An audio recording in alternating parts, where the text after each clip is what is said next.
My name is Heather Shipley, and this is my husband, Brandon. We've been married about 11 years.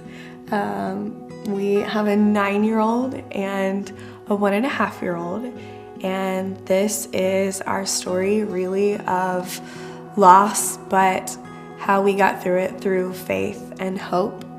In 2015, we were expecting our second child. We went in for the ultrasound, and ignorance was bliss, I guess, at that time. And the tech pulled up the ultrasound on the screen, and she just looked at us and said, it doesn't look right. You're gonna lose this pregnancy. And so we lost that pregnancy on October 15th, 2015.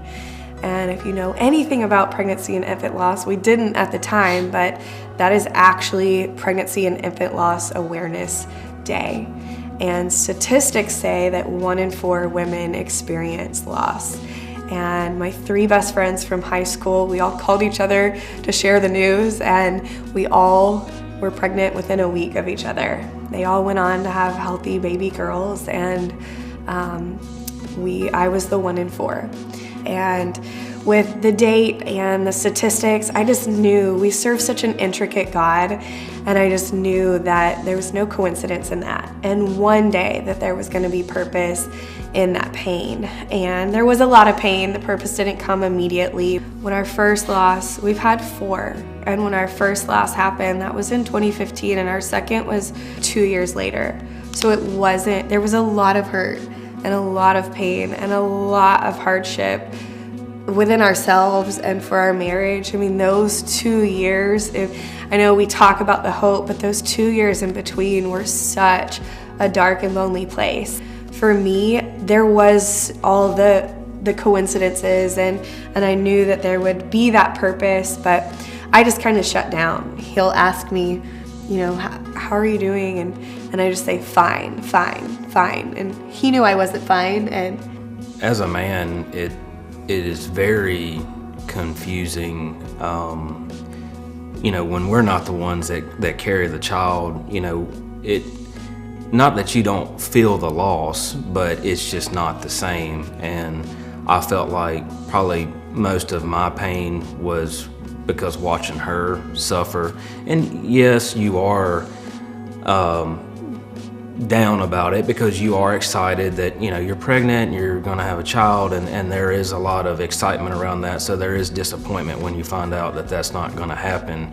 But as far as the pain of it, just watching her suffer made me suffer, and you just feel helpless because you can't do anything about it. It's not like you can just snap your finger and fix it, and you just say, hey, are you okay? I'm fine. Okay, I'm good. Then you kind of let it go, but something's not right. One of the things that was healing for us back in 2015, miscarriage was just something that wasn't talked about as much and as openly. And something that was really healing was hearing testimonies and stories of other people who had experienced miscarriage and loss, and how they remained hopeful and kept their faith through all of that.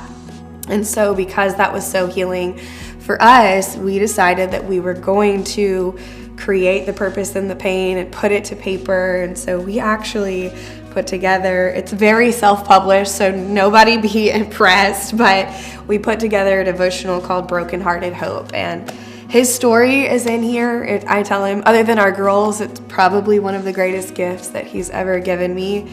But we just shared our stories, and even through that loss, we've had to learn as a couple to navigate hurt. And now our story does have a happy ending. When we were writing the book, I found out I was pregnant again, and as the book was going to publish, every page and every word I needed to hear just as much as anybody else. And so the pain became fresh. We lost 2 more pregnancies after that. And I truly was at a place like, well, maybe this was our baby. Maybe this was the gift that God needed to give through us. And it's just, God's timing is perfect. On March 5th, 2020, 10 days before pandemic and all of that was declared, we had our rainbow baby. And it was almost like God knew. I don't know that I could have handled two any closer together. My goodness, Friendly is such a helper. But I just knew God had a plan and purpose all along.